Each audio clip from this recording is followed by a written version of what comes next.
Much. Well, the other big story this morning is that Brisbane is getting a brand new shiny stadium, a true legacy item that we are told will be ready for the Olympics in 2032. Joining us live now is Olympic great Kate Campbell. Kate, good to have you with us this morning. Thank you for your time. So let's start with Victoria Park. It is the centrepiece. Your thoughts on it and its location?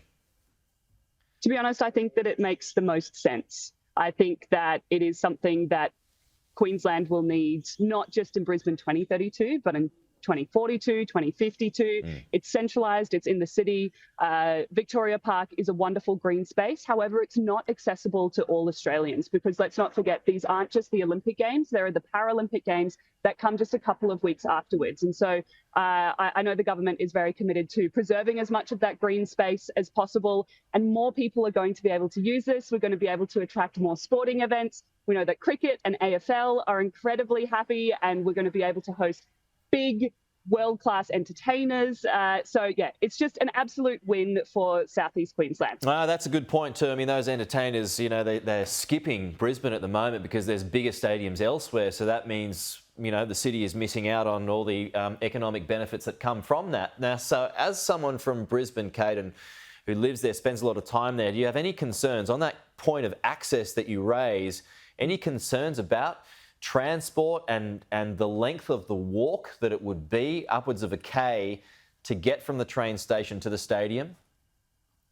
Well, I think that it's going to be very manicured. It's going to be easy walking. And we know that we actually want to get people walking. We want to get them moving.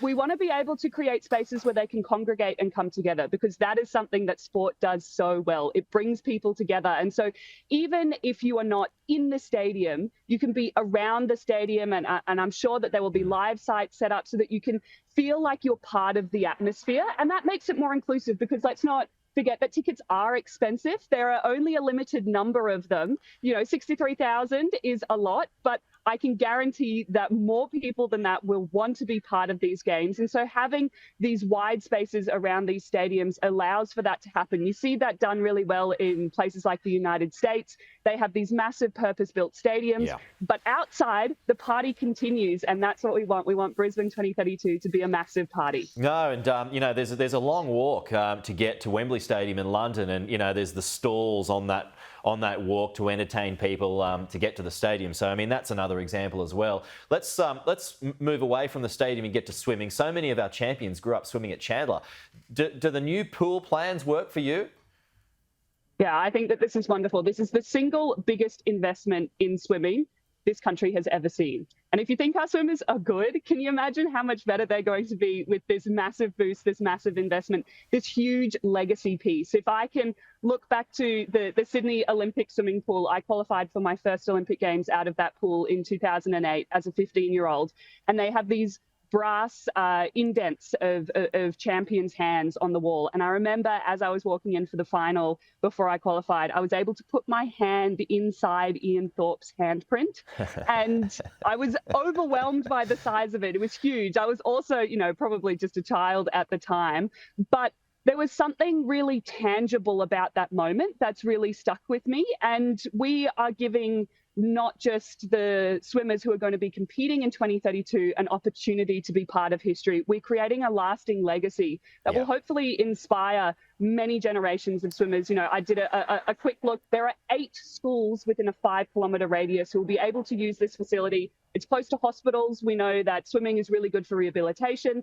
We know that the AFL and the cricket have already said that swimming is really important for recovery. So it is going to get used, and it is going to get used long after the Olympic Games. And that is ultimately what excites me so much about the plan, is that there is long-lasting legacy. We're not doing that many temporary stadiums, which would have saved money in the short term and honestly probably would have looked more politically palatable. But it was a really brave, bold decision to go for legacy infrastructure, to change the landscape of Southeast Queensland and Queensland as a whole. Well, I mean, and as a whole, I'll have to close on this one. I'll just keep it brief. But there are a lot of events happening along the great state of Queensland, all the way up north. How, from an athlete's point of view at an Olympic Games, it is the Brisbane Games, but a lot of events won't be held in Brisbane.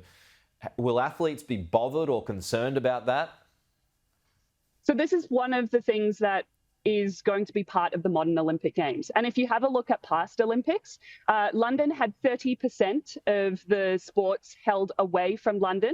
Paris had 24%, and it's roughly estimated that 27% of games will be held away from the southeast Queensland region. I actually think it's wonderful. It takes the sport to the state. It takes it to the regions who may not be able to get into a big city, whether that's travel prohibitive or cost prohibitive.